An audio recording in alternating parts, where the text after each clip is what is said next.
sitio web llamado Arutz Sheva. Pueden simplemente ir a su teléfono y escribirlo así tal cual. Arutz, que sería A-R-U-T-Z, y Sheva o 7 en hebreo, el número 7. Esa página está en inglés y también en hebreo. La pueden ver en inglés y tiene una muy buena selección de noticias. Otra fuente que recomendaría se trata de un hombre llamado Amir Tsarfati, quien es un creyente israelí. Muchos de ustedes probablemente hayan oído sobre él o lo conozcan. Él da excelentes actualizaciones sobre lo que está sucediendo en Israel. Creo que él entiende bien la situación. Durante las protestas de mediados de 2023, él criticó la forma como los medios están dando las noticias, porque dicen que supuestamente Israel está en un estado de deterioro y un montón de mentiras que evidencian claramente cómo los medios tratan de detener al gobierno, que debo decir que es un gobierno que fue electo para ejecutar sus políticas basadas en la decisión de la mayoría, pero ahora están usando a la Corte Suprema para obstruir y anular las decisiones del gobierno. Israel no tiene una constitución, por lo tanto, lo que diga la Knesset, que es el Congreso o el Parlamento electo democráticamente, es la representación del pueblo. Entonces la Corte Suprema ha sido politizada y creo que eso está pasando aquí en Estados Unidos también. Y por lo tanto, de eso es de lo que se trata. Lo triste es que muchos de los creyentes en Israel se están poniendo del lado de los medios y apoyando a una Corte Suprema que está a favor de cosas que la gente de fe no debería apoyar. Ok. Siguiente pregunta. ¿Crees que la Biblia enseña que el rapto sucederá antes del comienzo de la tribulación? ¿O en qué punto? Y por favor explica tu respuesta. Bueno, yo les respondería esto. ¿Puede alguien compartir conmigo el versículo bíblico por el cual deberíamos definir el rapto a la luz de esos últimos 7 años? No conozco un versículo en toda la Biblia que vincule al rapto con esos 7 años. Pero sí sé algo. Dice en 1 Tesalonicenses 5:9 que no hemos sido designados para la ira, sino para la salvación. Entonces lo que puedo decir con toda seguridad es esto. Antes de que comience la ira de Dios, la iglesia será removida.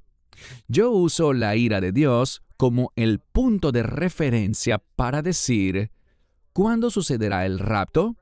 Antes del inicio de la ira. No conozco razón alguna para establecer el momento del rapto en base al supuesto período de tribulación. Y tengo una razón para decir supuesto. Yo creo en ese período. La Biblia habla sobre esos 7 años finales. Pero les pregunto algo. ¿Cuál es el verso que dice cuándo comenzará la ira de Dios dentro de esos 7 años finales? En segundo lugar, les preguntaría también, ¿es siempre la misma gente la que estará sufriendo durante todo ese periodo de 7 años? ¿Es la fuente de ese sufrimiento o de esa tribulación la misma fuente? Son algunas de las preguntas que la gente debe responder.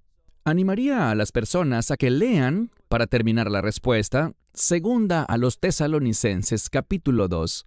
Estudien allí. Puede que se sorprendan con lo que Pablo dice sobre ese asunto, pero yo sí creo firmemente en el rapto. ¿Podrías comentar sobre la opinión de la mayoría de las personas en Israel con respecto al primer ministro Benjamin Netanyahu? A muchos le gusta, a muchos no. Al día de hoy, él ha estado en el poder por 12 años. Creo que incluso es muy popular entre muchos cristianos. Voy a hablar por mí mismo y lo que les diré es esto. Cuando Netanyahu es candidato para un cargo público, me gusta mucho más que cuando llega al poder. Porque él hace lo mismo que hacen muchos políticos. Corren en una plataforma, pero cuando llegan al cargo, corren hacia el medio. Y creo que debemos correr hacia la verdad.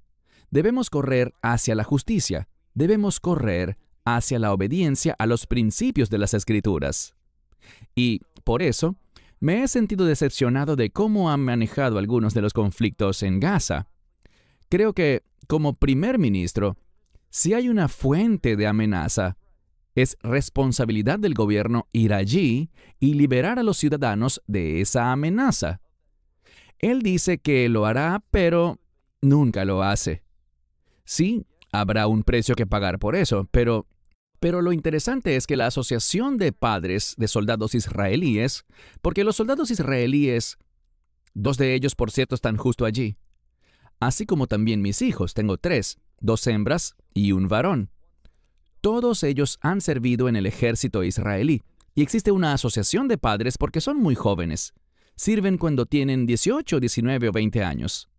Y la asociación de padres le dijo a Netanyahu, cuando él estaba en el poder y había este conflicto, acábalo. Sí, sabemos que nuestros hijos podrían morir, pero acábalo. Pero él no lo hizo, probablemente debido a la presión internacional. Entonces, no sé si respondí la pregunta, pero he dicho lo suficiente. Esa es una buena respuesta, gracias. Avanzamos. ¿Cómo llegaste al punto de convertirte en rabino como creyente cristiano? ¿Y cómo eres visto o cómo eres recibido por el pueblo judío en Israel? Yo nunca utilizo el término rabino para mí mismo. Sí estudié para recibir una certificación en cuanto a obtener el estatus rabínico, pero me gusta la escritura que dice, a ningún hombre llames rabino. Entonces nunca me hago llamar rabino. Creo que la segunda parte es cómo soy recibido en Israel. Bueno, ya sabes, Superman tenía una capa, pero yo no uso capa. La gente no sabe lo que soy, y a la gente realmente no le importa. Creo que lo importante es esto, que la gente está buscando, tanto en Israel como aquí mismo en Evansville, Indiana, están buscando la verdad. Y para mí ha sido sorprendente que cuando abres la palabra de Dios, y la gente dice al principio, no creo en ese libro. Bueno, miremos lo que dice. Y hablamos por 1 o 2 horas. Hay autoridad en este libro. No hay autoridad en una persona simplemente porque tenga un certificado de rabino. La autoridad proviene del poder de la verdad de Dios. Y eso es lo que cambiará vidas. Eso es lo que tratamos de hacer, compartir las Escrituras. Está en aumento la comunidad LGBTQ en Israel, tanto como vemos que ocurre en Estados Unidos. Y una segunda pregunta de esta persona es cómo dirigir a nuestra familia, cómo criar hijos piadosos a medida que las cosas continúan empeorando progresivamente y la verdad se distorsiona cada vez más. Excelente pregunta. En primer lugar, ese grupo que está aumentando, sí está aumentando, principalmente impulsado por los medios, impulsado por ciertos partidos políticos en Israel e impulsado por fuerzas externas que operan en Israel. Creo que hay un segmento más amplio dentro de Israel que en la mayoría de los países que rechaza eso y no lo considera un estilo de vida aceptable. Ciertamente hay una fuerte oposición a aceptarlo, pero al mismo tiempo está ese impulso incesante. Por ejemplo, la alcaldía de Tel Aviv está muy a favor de atraer a ese segmento de la población para que venga y visite Tel Aviv. Salen y organizan marchas del orgullo gay y cosas así, con actividades, digamos, muy entretenidas para ellos, con el fin de atraer turistas. Pero debo decir que en el gobierno israelí hay un líder allí, un miembro de la Knesset, un miembro del Parlamento, quien ha hecho un gran esfuerzo no para apoyar a esa comunidad, no para proveerles mucho en cuanto a permitirles hacer sus marchas. La comunidad internacional lo ha tergiversado completamente a él, públicamente, pero él se ha mantenido leal a sus convicciones. Y creo que él es un buen ejemplo de lo que más políticos deberían hacer. Ser personas que defienden sus convicciones y no son manipuladas por los medios. Como cristiano que quiere alcanzar a las naciones para Jesús, me he encontrado con algunos amigos palestinos, principalmente de Nablus, cerca de Belén. Como imaginarás, apoyar o simpatizar con Israel, como lo hacemos muchos cristianos evangélicos, es algo muy ofensivo para ellos, y eso hace que sea difícil testificarles. Sin embargo, me pregunto si tendrás alguna historia alentadora de palestinos que se convierten a Jesús, a pesar de su gran rechazo a las profecías bíblicas que favorecen a los judíos. Este individuo continúa su pregunta diciendo que ellos se ofenden tanto que estoy buscando algún estímulo que me puedas dar si conoces a algunos palestinos que hayan llegado a conocer a Jesús. Hay creyentes palestinos legítimos y comprometidos dentro de Israel. Ellos son nuestros hermanos. Mencioné a Amir Tsarfati. No lo supe hasta hace poco, pero él adora en una congregación en la que el líder es un árabe y es una congregación mixta. Efectivamente, vemos que el mensaje de las Escrituras une a la gente. Es capaz de superar algunas de estas razones artificiales para el conflicto. Pero, si la verdad bíblica ofende a algunos, por ejemplo, existe un programa de televisión cristiano llamado Cristo en Profecía. También se le conoce como Ministerio Cordero y León. ¿A alguien le resulta familiar? El fundador de este programa es un hombre llamado David Reagan. Tiene 85 años, está bien de salud, pero otra persona tomó su lugar recientemente. Su nombre es Tim Moore y estuve con Tim el viernes. Hace poco, él estuvo en Israel. De hecho, fue el mes pasado, el mes de mayo, y volverá a Israel en el mes de junio. En el programa estaba un pastor que fue invitado a dar una conferencia en Bethlehem College, y Tim le dijo, no le recomendaría ir a ese lugar, pero él lo hizo, y mientras comenzaba a enseñar y le habían dicho que simplemente compartiera algo de su corazón, mientras él hacía eso, habló sobre Israel, utilizó esa palabra, y le dijeron, no, Israel no existe. En mi opinión, si una persona no puede entrar en acuerdo con la terminología de este libro, yo cuestiono su fe. Si eres un verdadero creyente, aceptarás esto como la palabra inspirada de Dios, y por lo tanto, no tenemos ningún derecho ni autoridad para decir, no, esa palabra no es aceptable para mí. ¿Pero es aceptable para Dios? Israel lo es. Esa palabra es una palabra de reino, una palabra de victoria. Israel. Debemos utilizar la terminología que se usa en la palabra de Dios. Algo similar a esa pregunta, ¿cómo encaja la población tan multicultural que actualmente vive en Israel dentro de la profecía? ¿Multicultural? Voy a suponer... Pensaba que todos eran como yo allá. Voy a suponer que la pregunta se refiere a la diversidad de allá, la diversidad racial y étnica. ¿Cómo juega ese elemento en la profecía para la nación de Israel? Bueno, diré esto. Hay un tiempo anunciado por Jeremías en Jeremías 37. Etzerahile Jacob, un tiempo de angustia o tribulación para Jacob, para Israel.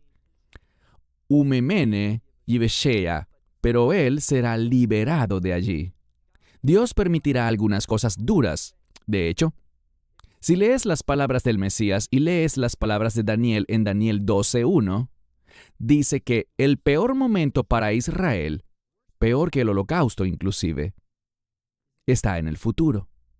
Y ese tiempo de angustia producirá un cambio. Por eso Dios lo permite. Él no es quien lo causa, pero Dios permitirá ese tiempo terrible. Porque a veces cuando tú y yo estamos desesperados, estamos más abiertos a confiar en Dios y aceptar a Dios por lo que dice, en lugar de tratar de filtrarlo a través de nuestros deseos y nuestro conocimiento.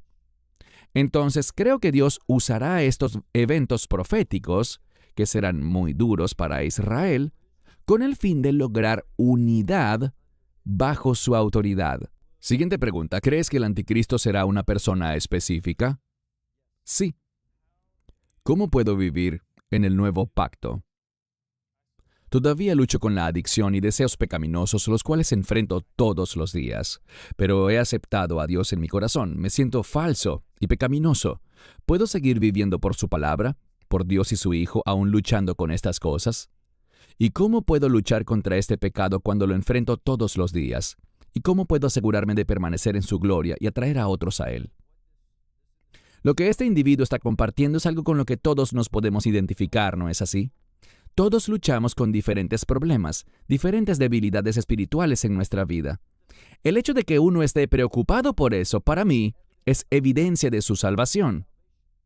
Entonces, ¿cómo podemos vivir en medio de estas cosas? a través de la oración, a través del ayuno, a través del estudio de la palabra de Dios y probablemente el elemento más importante sea involucrarse en el servicio y el ministerio. Cuando te involucras de corazón en practicar realmente la palabra de Dios en tu vida, recibirás la unción, y esa unción para servir a Dios también funcionará contra esa lucha, contra esas tendencias que tenemos. Entonces, practicar el ministerio produce madurez espiritual en nuestra vida. Y puedo decirte algo. Cuando tú deseas servir a Dios, Él te enseñará mucho y Él traerá cambios a tu vida. Lo tercero es la adoración. Te pregunto, ¿cuál es el lugar? Porque podemos adorar a Dios donde sea. Lo estamos haciendo aquí hoy. Pero, ¿cuál es el mejor lugar o el lugar más famoso para adorar? ¿Cuál sería ese? Jerusalén. ¿Puede ser más específico? ¿Qué tal el monte del templo? ¿Dónde estaba el templo? ¿Qué era el monte del templo antes de ser el monte del templo? ¿Qué era? Era un área de trilla. ¿Y qué se hace en un área de trilla? Separación. Tú separas ese grano, esa parte buena. Separas el fruto de la vaina. No fue por casualidad que Dios eligió una era de trilla, porque adorar a Dios nos ayuda a deshacernos de esas cosas que no tienen lugar entre nosotros. La adoración genera un cambio saludable, un cambio espiritual en nuestra vida. Cuando adoramos a Dios, Dios hablará, Dios convencerá. Verán, uno de los problemas hoy en día es que no escuchamos mucho sobre el pecado y la convicción de pecado.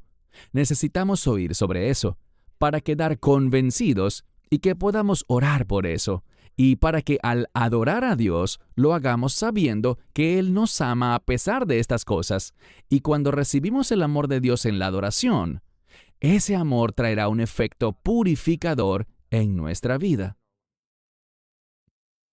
¿Por qué estás seguro de que Jesús no estaba hablando de la destrucción del templo en el año 70 después de Cristo?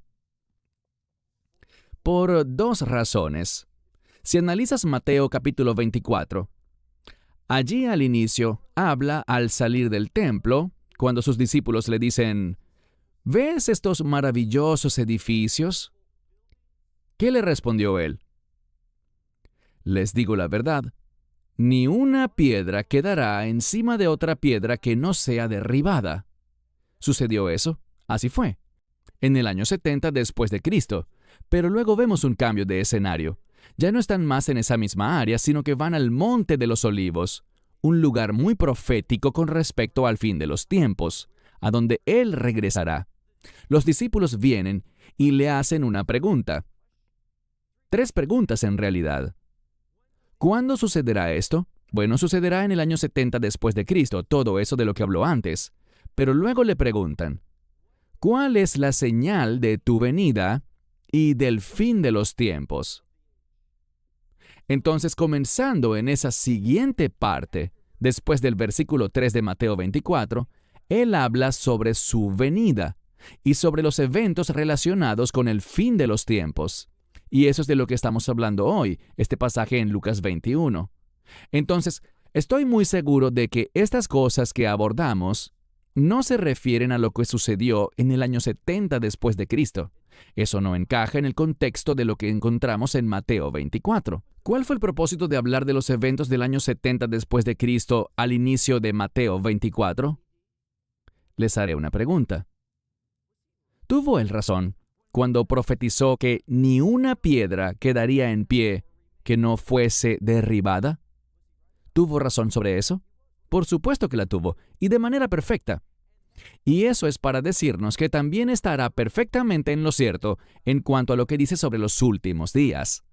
Así como tuvo razón en cuanto a la destrucción del segundo templo, estará absolutamente en lo cierto en cuanto a esas cosas que tienen que ver con el fin de los tiempos.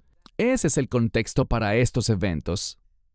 De acuerdo. Otra persona dice, estoy confundido, tengo una desconexión.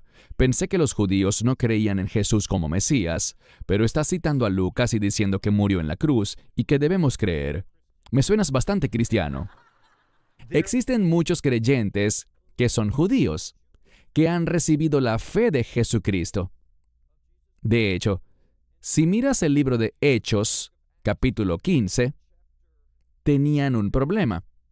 Tuvieron una reunión en Jerusalén para ver si los gentiles podían unirse al club. Entonces, la historia, habían muchos en el pasado, hay muchos hoy, y alabado sea Dios, habrá aún más en los últimos días. Si la guerra entre Rusia y Ucrania es inevitable, ¿cómo debemos orar? ¿Qué significa en esta situación orar para que venga el reino de Dios? ¿Sabes? Este ha sido un conflicto muy atroz por todo lo que está sufriendo el pueblo ucraniano. Y, de nuevo, nuestra organización está trabajando en Ucrania. Transmitimos estudios bíblicos a Ucrania en 2 o 3 estaciones, tanto en ruso como también en el idioma ucraniano. Y tenemos amigos que viven allí. Conocemos a ucranianos que vinieron para inmigrar a Israel desde Ucrania. Las cosas son muy duras allí, pero solo diré que nada de eso tiene que ver con la batalla de Gog y Magog. No estaremos en esta tierra cuando esa batalla comience. Pero, en fin, este es simplemente otro indicador de la inestabilidad que está experimentando el mundo. Algo que sería muy interesante de esta situación es si llegase a extenderse. Es decir, si otras naciones se involucran. Entonces, el tiempo lo dirá, pero sí creo que hay relevancia en esta guerra, porque pueden ser las primeras señales del fin. ¿Cuál debe ser nuestra respuesta cívica y política, sabiendo que seremos perseguidos por el mundo? ¿Es posible mantener nuestros ojos en Jesús y a la vez participar en la esfera política del mundo a medida que se acerca el fin? Creo que siempre debemos ser defensores de la verdad. Debemos apoyar al menos votando por el mejor candidato, aunque ese mejor candidato sea tal vez el menos malo entre 2 opciones, pero tenemos que fijar una posición. Tenemos que expresarnos. A veces no se trata de apoyar a un candidato en particular, pero sí de apoyar una posición, unos valores, una visión sobre lo que está bien y lo que está mal. Entendiendo, como dije antes, que viene un tiempo en el que un discurso así será catalogado como un discurso de intolerancia, un discurso de odio. Prepárense para eso. Y recuerden algo. Uno de mis nombres favoritos en la Biblia es Daniel, que significa Dios es mi juez. No se dejen desanimar por lo que otros digan de ustedes. Recuerden que solo hay una opinión que importa, porque Dios es nuestro juez. Entonces tomemos nuestras decisiones políticas y participemos políticamente, recordando siempre quién es nuestro juez. ¿Tienes alguna opinión sobre el ministerio One for Israel o Uno para Israel? ¿Se trata de una buena organización? Sí, en cuanto a Uno para Israel, conozco muy bien esa organización. Cuando comenzamos a hacer nuestro programa de televisión, utilizamos sus estudios y pudimos hacerlo con un pago muy mínimo. Por lo tanto, me caen muy bien. Sí, son una buena organización. Existe un movimiento mundial de oración que busca que Israel reciba a Jesús en el contexto de Isaías 62. Además del retorno del pueblo judío geográficamente a Israel, ¿has visto también un incremento en la cantidad de judíos que aceptan a Jesús como Mesías? ¿O crees que eso pasará mucho más adelante? Creo que hay un aumento incluso en estos días tanto de interés como de aceptación a Yeshua por parte de judíos en Israel y en el mundo entero. Y esas son noticias geniales. Sé que viene una aceptación masiva cuando 1/3 del pueblo judío que logre sobrevivir tras ese tiempo de angustia del que hablamos antes, 1/3 de los judíos lo aceptará. Ellos lo aceptarán cuando lo vean regresar para darles la victoria, liberándolos de sus enemigos. Pero ya estamos viendo una cosecha inicial que está teniendo lugar. ¿Habrá una guerra mundial pronto? China y Rusia ahora están en buenos términos y he oído que China quiere invadir Taiwán. Y con el conflicto actual entre Rusia y Ucrania, una tercera guerra mundial luce más factible ahora que nunca. ¿Qué está haciendo Dios en esta situación? ¿Cuál es su papel en todo esto? creo que se producirá un conflicto militar significativo.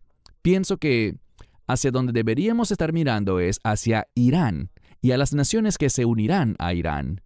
En mi opinión, este es el próximo gran evento profético del cual habla Daniel capítulo 8. Muchas personas piensan que ya Daniel 8 se cumplió, pero no es así. Si lees, por ejemplo, los versos 17 y 19, si no me equivoco, dice 3 veces que estas profecías, estas visiones, son para el fin de los tiempos, para el último periodo establecido. Así que Daniel 8 no es una profecía que ya se haya cumplido. Muy bien. Baruch, ¿podrías cerrar en oración y simplemente pidiéndole a Dios por nuestra congregación, para que Dios continúe dándonos pasión por su palabra, que nos proteja de las trampas del enemigo y que siga guiándonos y dirigiéndonos? Pongámonos en pie. En muchos lugares del mundo al orar la gente se pone de pie, así que les invito a que lo hagamos. Oh Señor Dios nuestro, Dios de nuestros padres, Dios de Abraham, de Isaac y de Jacob. Te alabamos y bendecimos tu santo nombre, te exaltamos y oramos por esta congregación. Oramos para que sea una congregación que supere los obstáculos, que persevere, que defienda la verdad. Dales discernimiento para reconocer los planes y estrategias del enemigo, que puedan tener tu perspectiva. Oramos por fidelidad, oramos por humildad, oramos por el liderazgo de la iglesia Betel y de las otras iglesias que están aquí representadas en esta noche, pues sabemos que en realidad solo hay una iglesia. Señor, oramos para que puedas moverte dentro del liderazgo, para que puedan ser ejemplos de fidelidad, de humildad, que deseen siempre demostrar la verdad y el amor de Dios unos por otros, como nos has mandado. Padre, te agradecemos por esta congregación y por las demás, y te pedimos que te muevas poderosamente para que sean testigos fieles en esta ciudad y más allá de ella, de tu verdad. Señor Dios, tú eres bueno, tú eres santo, eres el santificador de tu pueblo, y esperamos ansiosamente el cumplimiento de estas cosas, y que sucedan de acuerdo al buen plan que tú tienes. Que vivamos atentos, oyendo y vigilando, que seamos personas de oración, mientras vemos que los últimos días están en el horizonte. Todo esto lo pedimos en el bendito nombre de nuestro Señor y Salvador, el Mesías Yeshua, Jesucristo. Amén. Esperamos que te hayas edificado con el mensaje de hoy y lo compartas con otros. Te invitamos a seguir nuestros estudios cada semana por este canal y por el portal de YouTube de Amarás a Israel. También puedes descargar nuestra aplicación móvil gratuita, Mi Estudio Bíblico. Finalmente, para obtener más información sobre nosotros, visita nuestra web amarasaisrael.org, donde encontrarás otras conferencias de Baruch en audio, video y texto. Hasta el próximo programa. Que el Señor te bendiga en Yeshua HaMashiach, Jesús el Mesías, mientras caminas con Él. Shalom desde Israel.